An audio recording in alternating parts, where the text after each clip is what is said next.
This is the Rising Tide Startups podcast, where we chat with startup founders from all over the globe to help you escape the cubicle and begin your own startup journey. Make sure you take notes. Every episode of Rising Tide Startups is sponsored by Podbrand Media. Let Podbrand create and host your company branded podcast. Learn more at podbrandmedia.com. This is Kevin Pruitt with Rising Tide Startups, and I have a very special guest with me today, Alex Chompff. Alex, thanks for joining us on Rising Tide. Thank you very much for inviting me, Kevin. I'm honored to be here.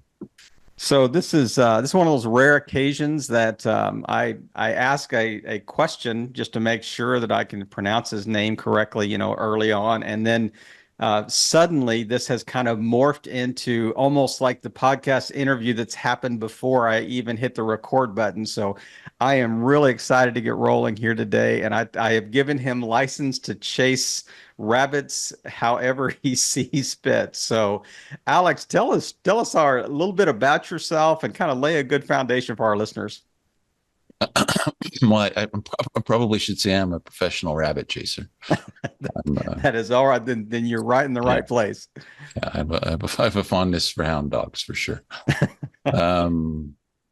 So by background, probably the most important and useful thing to know is that I'm the father of 5 children and a happily married man of 27 years, and live out in California, and had the very good fortune to grow up in the Bay Area and be exposed to a lot of exciting things early on. I served in the military, and when I came home, it was 1995, and it was the go-go day of the internet. So I got right into the swing of things. My wife and I were brand new. We didn't know anything, it's funny. I brought home a magazine, an Economist magazine, and it said they're making millionaires in Silicon Valley. And I'm 23 years old, right? And she's right. We're very new. We don't know anything. And I said, they're making millionaires. Look, we're going to go to Silicon Valley. But we didn't know where Silicon Valley was, even though we live 45 minutes away. It was like one bridge and a hop. So we left. We got there. We had fun. We worked for some great names there. And after that, we decided to have kids and settle down and do something useful. And after my kids were old enough, she gave me permission to go play in the world of technology and startups again. And over the years, that's become professional venture capital work today, helping investors to broadly index startups. Now you mentioned Evolution Ventures kind of as the foundation, but what does that encompass? Like, what are some of the kind of subsidiaries, auxiliaries, or arms of Evolution Ventures? Sure. Well, let's start with our slogan, which is coaching, connections, and capital. Okay, and we've recently added, thanks to one of our great thinkers, culture, capital, and community as a new tagline. So if you start there, if you start with culture, you start with communication, you start with coaching and capital, that's what the Evolution brand was put together to deliver. And, once upon a time when it got started, it was a kind of regional accelerator built on the Y Combinator model. Mm-hmm. As time went on, it matured into something more like a venture studio. And finally, it's settled upon venture capital or venture fund management system. So we work with we work with investors to build portfolios that reflect their interests. And we do that by helping people to become general partners in venture capital firms. So somebody very typical that will help is somebody who's been closely involved in their ecosystem. They've helped put together a bunch of deals. They know capital, they know business, they know the whole system, but they don't quite have the back office and the regulatory framework, understanding to become a venture capital firm and advertise to the public and take in funds and do something in a very specific way with all of the materials that are involved. And Evolution Ventures will be that backstop for them.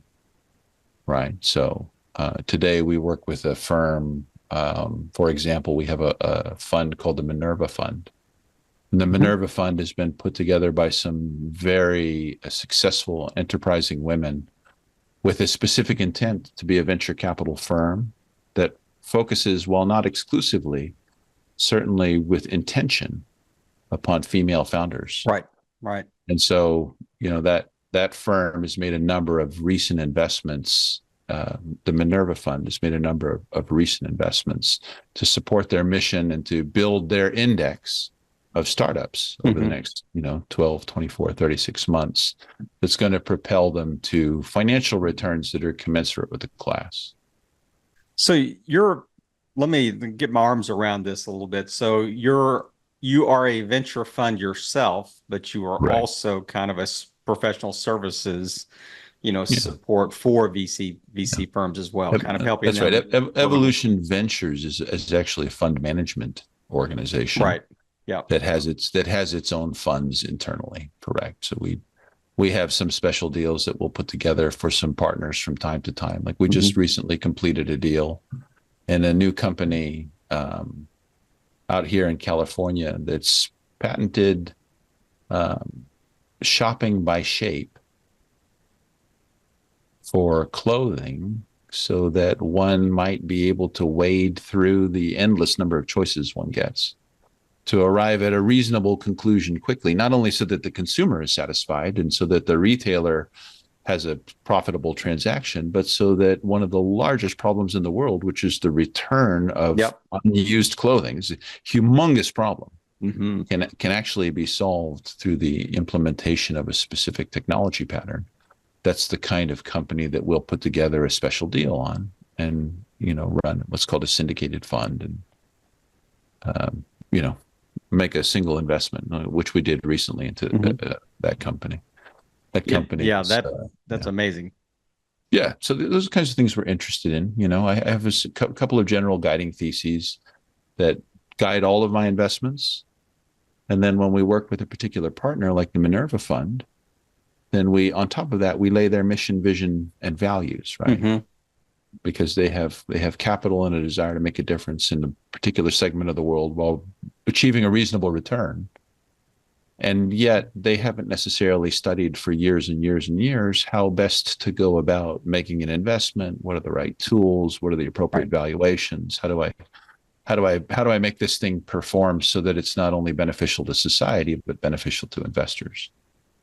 It's amazing that, other VC founders that I have chatted with, I mean, every one of them uniquely are driven by like their own internal like qualifying factors, which they would consider, this is kind of their ethos or their DNA or what drives them on how they determine if it's a qualified or good investment or not. And um, do you mind sharing like what is the uh, like if you see, you probably see, a number of things come across your desk in any given, week or whatever. What is kind of the differentiator that you're looking for, other than, it's scalable, there's a large TAM, there's, I mean, all these kind of the basic things we might think about. What are some things that we may not think about that go through your mind as a VC firm? Sure, that's a really good question. And obviously, we do consider all the factors that I would think of as hygienic factors, Hmm. right? You have to certain hygienic qualifications to be considered for venture capital business because the principal thing to understand in the venture capital business is that you're professionally managing funds and you need to return Hmm. a return on investment Yeah. to your own investors, right? Sometimes it's a little bit difficult for an entrepreneur to understand that the VC they're talking to is out raising funds too, Hmm. just like For you sure. are. We're Yeah, right, exactly. just like you are. We're out raising funds, and what we're proposing to the people that are investing with us is that we have insider acumen or access that's going to allow us to build a portfolio that's going to return financially at a level that's commensurate with the risk that we're asking our investors to take. Because unlike, say, a real estate portfolio, this portfolio can trend towards zero, Hmm. right? It's Yep. possible to lose all of your funds Hmm. in these kinds of investments. In addition to which, these kinds of investments are very illiquid, Mm. right? Just just like the investment in your company is illiquid, an investment in a VC firm is illiquid. It can have as long as a 10-year life cycle, Yep. typically, right? So then that points to some of the other things that I'm thinking about beyond hygiene. Like, do I want to be in a relationship with you for 10 Hmm. years? Are you the kind of person that I would like to stake my reputation on, either by having accepted your investment or by having, sanctioned an investment out of our firm? Because, what if you turn out to be an individual who has, very low morals, very low quality of thought, very low level of comprehension of, impacts and consequences?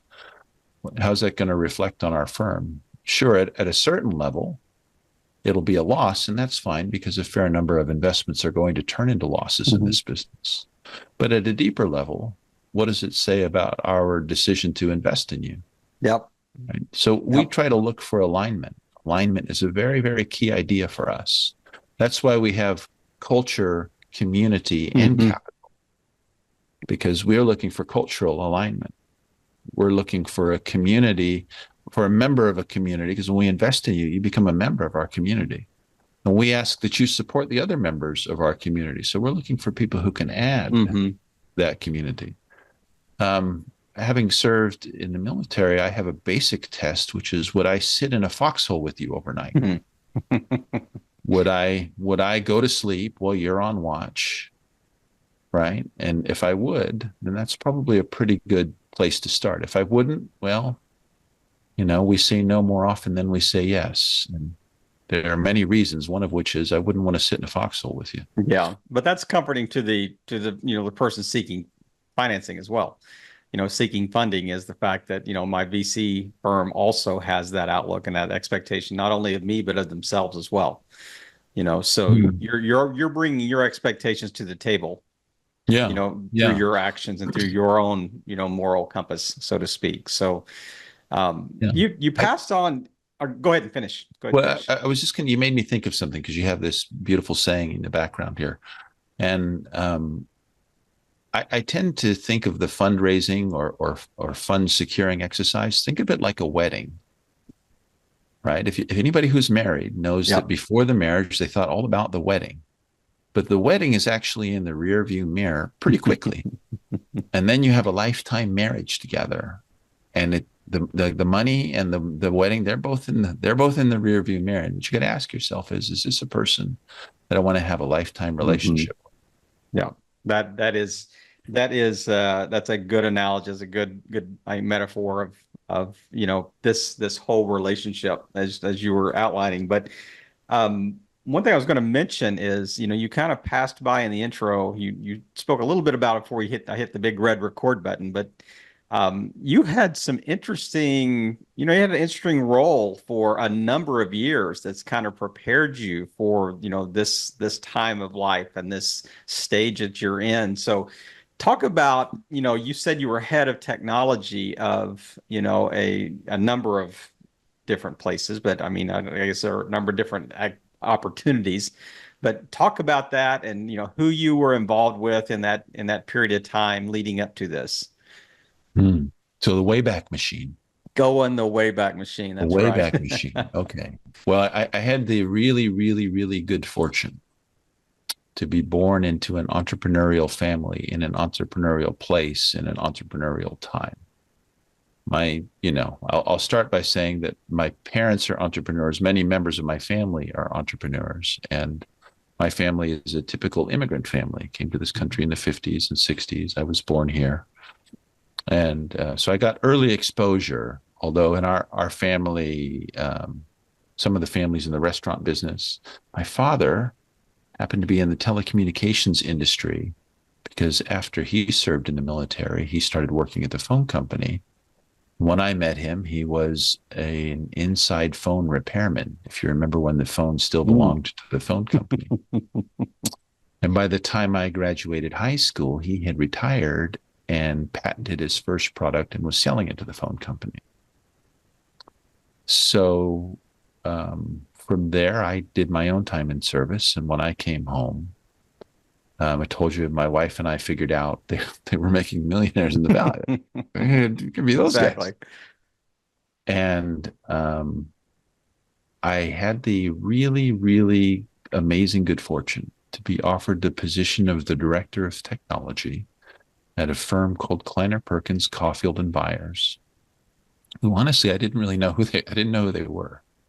And you weren't really looking people up at that time in 1999 to find them on it's like, you know, and it turns out that Kleiner Perkins, Caulfield and Byers, or KP, was the largest venture capital firm in the world.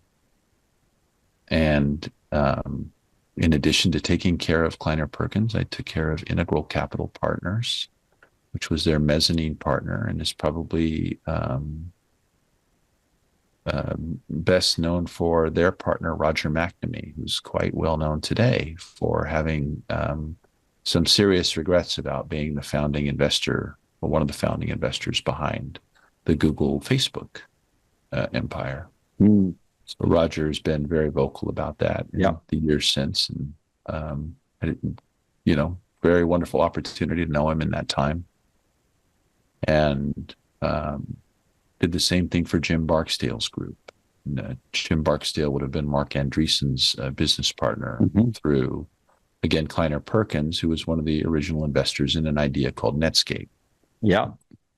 So Kleiner was just really an amazing firm to land at for a young man. My principal skill was that I could stand up straight and I could get up early, Show and up on time. I could say yes, sir, with a great deal of conviction. That's right. Those were my principal skills, besides the fact that I'd been banging around on computers most of my life at that point. And I had the good luck to serve through the dot-com boom and into the subsequent crash. And that provided a very deep understanding from inside the machine of what it looks like when a world-class firm is making investments. And these investments would have been famous for things like Genentech and Google and Facebook and Amazon and so forth.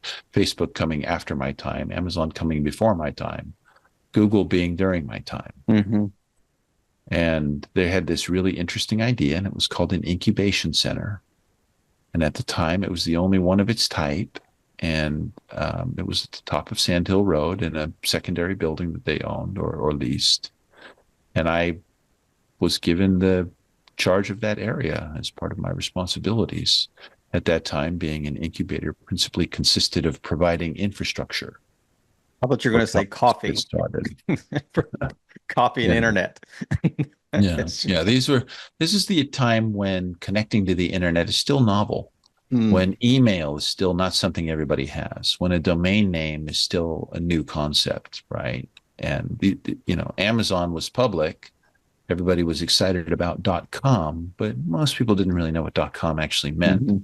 Certainly, they didn't know what .net, .org meant, and there was no .co yet. And so I had the good luck to be there. I just what can I say? And subsequent to that, I did a number of things that were kind of interesting, including helping to co-found a couple of companies and investing a couple of companies that went on to do some very interesting, remarkable work in the fintech space and in the regulatory space. And then, some friends asked me how it all worked.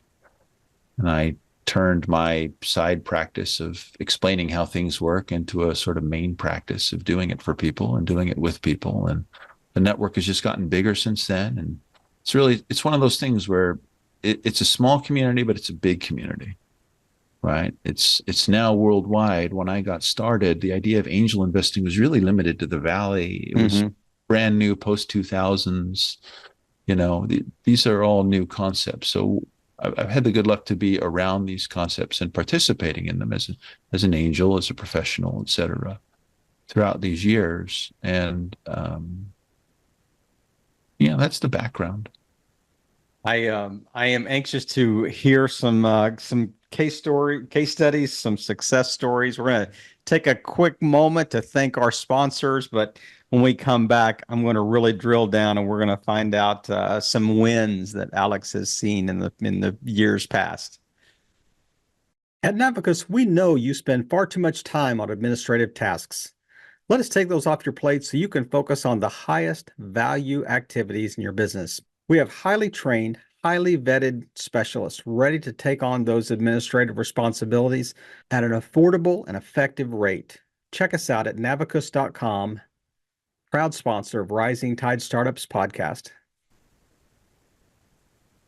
We are back. Alex, thanks again for joining us on Rising Tide. Really appreciate you taking the time and I'm excited. One thing you mentioned really early, maybe before we even hit record, was that there's some real success stories that we could touch on in just maybe just general lessons learned in this whole space. And then I really want to just give you some latitude here to just really touch on some things that you think would be really helpful to our listeners that are, kind of early stage. They may be thinking about, should I bootstrap? Should I finance this? Maybe even thinking, sitting in the cubicle even today with a great idea, thinking, okay, what does this look like as I kind of launch into, the abyss of entrepreneurship? But man, the stage is yours. I just want to leave that wide open for you. Okay, well, I'll try not to stink up the place. So let me see. I think the first thing I would say to your audience is have trust. Have trust in yourself. Have trust in your partners. Have trust in the process. Understand that while it's a new journey for you, it's not a new idea. It's not a new process to the world. Mm-hmm. Bringing an idea to fruition through the route of funding. And remember that, I don't know the real number, but I'm going to guess 95, 97% of the companies out there, they never seek outside funding. Okay. Only a small percentage of companies seek outside funding. Most companies are built with the assets of the people who found them, together with things like traditional banking or lending relationships. There might be some aspect of partnership, but the idea that you have passive investors at scale, mm-hmm. That you might one day go public or sell your company or have an exit event, these are things that are foreign to most businesses. And my area of expertise is really in that narrow band. So that's what we should think about. And if you're in that narrow band with me, then you can't help but read the news and think about all the successes that you see people having around you and wonder, how, just like I did. I saw a magazine and there was a picture on the cover and they said they were doing it. So that's what I'm going to go do. I would say the thing to understand is that most of the time you're only seeing the successes that are above the waterline, right? Yep. Every boat is full of holes below the waterline, right? Write that down. Right. Just know that. Just know that. Just like the picture of the iceberg. Okay. When you see an individual, oh, wow, look at that success. That individual, I promise you, has a mountain of disappointments and missed commitments and failures to execute and failures to have other people execute. And if you trust that that's okay, that's going to happen, that's part of the process, and you give yourself permission to learn and to experiment and to grow, right? If you're hitting it 99% of the time, then maybe you're not trying very hard to do something new. Mm-hmm. If you're hitting it 33% of the time, maybe you ought to spend a little more time on what you know, right? If you're not a baseball player. Yeah, you're right. If you're getting it, if you're getting it right 2/3, 3/4 of the time in life, I think that's a fair place to start, mm-hmm. right? Now, as far as being an entrepreneur and starting a business, most entrepreneurs are product-oriented entrepreneurs. And this is a huge problem. As we all know, most businesses fail. But what we never talk about is what kills most businesses, and it's a lack of sales, right? Mm. Because revenue is like a good coat of paint. It hides a multitude of sins, right? Put a good coat of paint on it and all the problems disappear. Revenue, all the problems disappear. Most product oriented people are not thinking hard enough about revenue. And so, my suggestion to every product oriented entrepreneur out there would be run some low cost experiments, learn about some existing methodologies like the lean methodology, Right. right? Ask yourself if you can set up a web page for the product you're interested in selling or the service you're interested in selling. Will anybody even give you will they pay with a click? Hmm. If they'll pay with a click, will they give you an email? Will they pay with an email? If they won't give you a click and they won't give you an email, they're never going to give you a credit card number, right? So is your idea valuable enough that people want to be around it? Can you prove without spending any money or spending a very small amount of money that you have a viable market?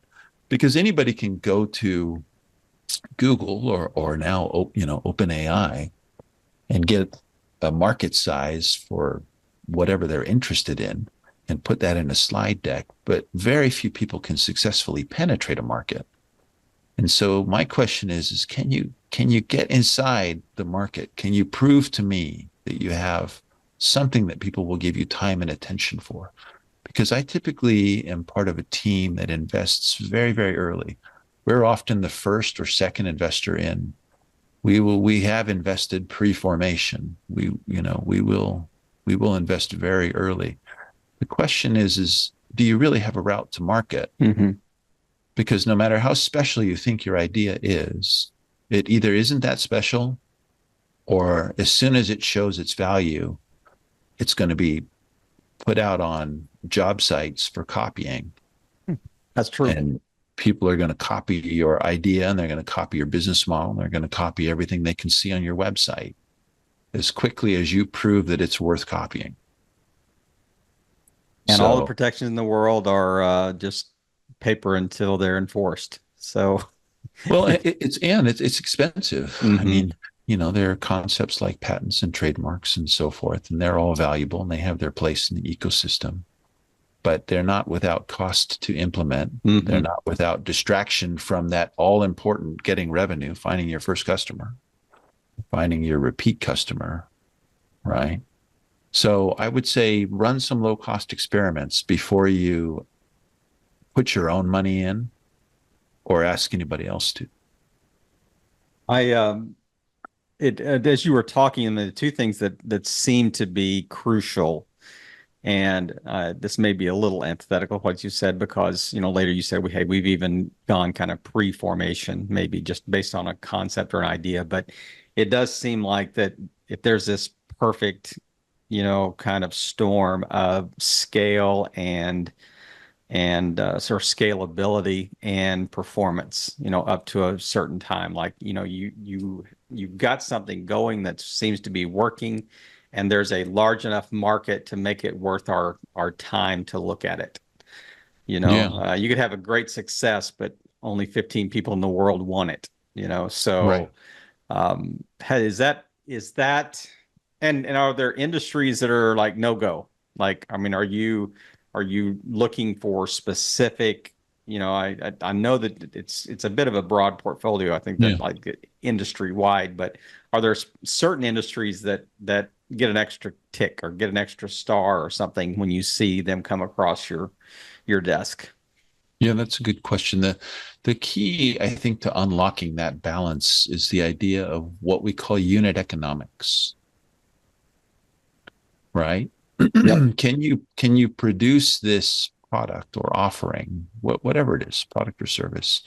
Can you produce it at a price point relative to its value in the market that yields enough gross margin, gross profit, so that you can offset your recurring expenses, Hmm.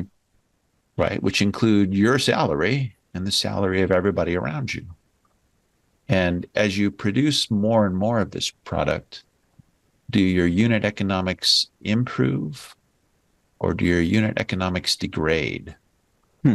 And so that points to some areas that tend to be disfavored for venture capital purposes. One of those is service industries. Service industries tend to be disfavored for venture capital. And that's because venture capital has at its heart the proposition that most of the investments will go to zero. And as that is the basic assumption, that means it's very necessary for any projects that don't go to zero to not only produce a decent return, but produce a very outsized return so as to offset all the other losses that the portfolio necessarily accumulates given the investment strategy. Right. Right.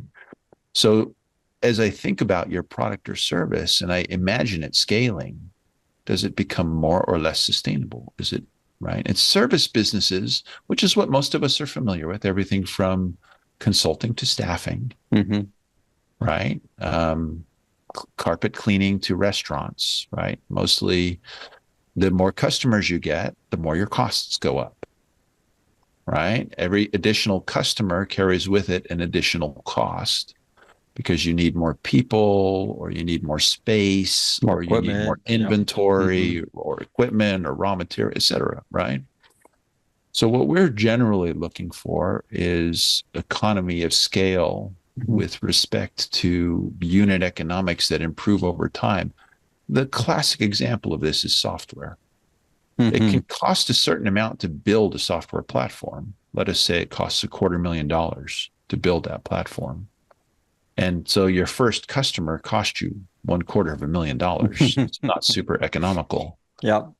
But your second customer costs you nothing or next to nothing. And your 100th customer costs you next to nothing. And your 1000th customer costs you next to nothing. This is a very, very scalable kind of business. So there are certain things that have that character to them. Intellectual property in the form of medical advances, Mm-hmm. right? New Yep. formulas, new methods for producing pharmaceuticals or biopharmaceuticals. These things tend to scale fairly well. They tend to lend themselves to venture capital because they have a relatively high upfront cost, right? So that's where the venture in venture capital Mm-hmm. comes from, right? We're gonna build something we're not quite sure we can sell yet, Mm-hmm. and so those are some things, you can see on one side software, biopharmaceuticals, certain kinds of intellectual property, new materials. Those are things that tend to lean toward venture capital. Things that tend to lean away are heavily service-oriented businesses or businesses that have high ongoing costs or Mm-hmm. increasing costs that are associated with each additional unit of revenue. Um, I would call those kind of hygiene factors, right? Mm-hmm. So for me Yep. personally, um, you have to pass a hygiene level, and then I have a sort of set of theses that I apply, right? My first thesis being that technology decomposes monolithic industries, right? Technology Yep. decomposes monolithic industries. You'll typically hear that expressed as disrupt, but I don't necessarily think that's the way that I care to invest. What I really like to do is I really like to look for technology that's sitting on the edge of a huge industry and adding some specialization and decomposing some aspect of that industry, which has already got all this revenue in it. Mm-hmm. And now we're just pulling that chunk of revenue off for ourselves. And we're doing it in a very efficient way. And then we become an interesting acquisition target Mm. for other players in that industry, right? So technology decomposes monolithic industries. Really good example would be what Amazon did to the logistics industry. Mm-hmm. Right. It used to be that if Yep. you wanted to be in logistics, you had to have a truck, you had to have manifest, you had to have software or radio, you had to have all that stuff, right? Mm-hmm. Now you need an hour and two wheels. And I heard somebody did it on a unicycle. So you can be in the package delivery business, and that's pretty amazing. If you think about what YouTube or TikTok or any of the social media have done for the entertainment industry and the attention industry. Used to be you had to have cameras and crews and distribution rights and know a guy in the movie business. Mm-hmm. Now, Anybody can have a world attention with a compelling story on a platform that they spend nothing on. And I heard a So guy did it on a unicycle. So yeah, you yeah, can have it both ways. That's right. yeah, right. So that's technology decomposing monolithic Hmm. industries, and I think that continues to move forward. Right. I look for unit economics, like I Hmm. said.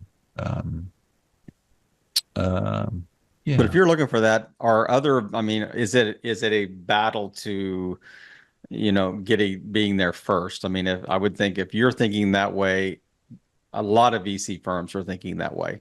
Oh, That's kind of sure. our, industry standards, type thing. But if you had to mention one thing, if you had to, what is one unique value?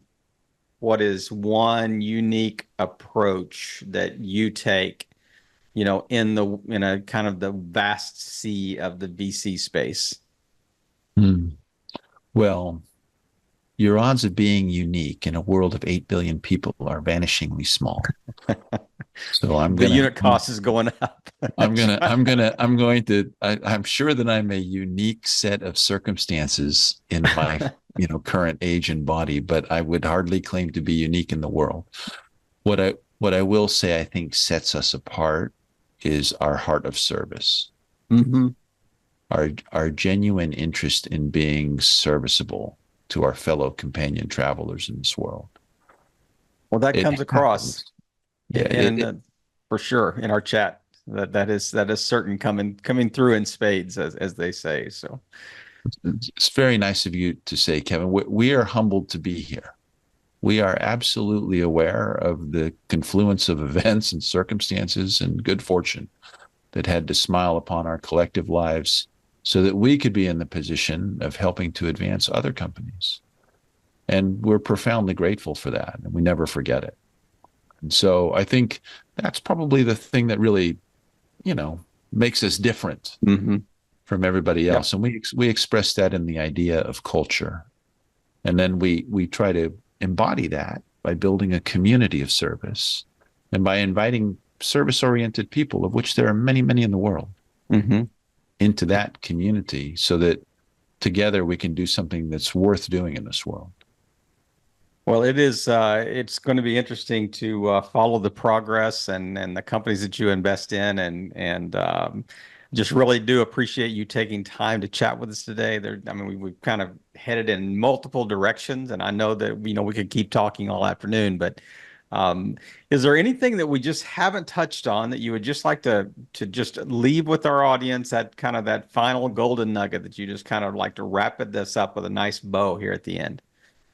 Well, can I wrap it up with like a little bow and a big bow? We go buy one, get one free bows Okay, today. So we'll yes, BOGO a bow. Yeah. BOGO bows. Okay. So um I would say to anybody out there that is thinking that they would like to be in the position of being an investor one day, it is much, much easier to do than you think it is. The barrier is principally in your mind. I think one of the great aspects of our country is that it supports this idea of becoming an owner and having equity and being part of the ownership class. So my little bow would be go get started. Don't be frightened. Go mix, go meet. The thing that I would say to the entrepreneurs who I think comprise the bulk of your audience, and some of whom are probably looking for funding, and I've said this before, so I apologize to your listeners who've heard it, but I think it's true, is it's really easy to feel like you're mining for gold or panning for gold, standing in freezing cold water, digging dirt and trying to just find a gold nugget when you're out there looking for an investor. And it's freezing and it's there's just so many reasons to get discouraged. And what you might not realize is that you as the entrepreneur are actually the gold that all the rest of us are looking for. The whole reason that this ecosystem exists is because you, the entrepreneur, are the gold that we are looking for. Mhm. So don't get discouraged and understand that you're the actual valuable commodity in this story, right? Everything is here to serve you and to service you. So understand your real place and take heart from it. What a way to wrap up today. The kind of the ethos of Rising Tide Startups is that, I end every podcast with this, thanks for playing your part in helping all boats rise in a rising tide. And what a way to really embody that in kind of that final nugget. And one of the best that we've ever had on here is just the last, minute and a half that you shared on the podcast, Alex. So I just want to thank you from all of our listeners, from myself personally, just thanks for taking time to share your story. It has been a true pleasure. And once again, I do thank you for helping all boats rise in a rising tide. Alex, have a great afternoon. Thank you so much, Kevin. It's an honor to be here. I hope you heard some great takeaways from our guests today. Make sure you reach out to them, and thank you again for playing your part in helping all boats rise in a rising tide.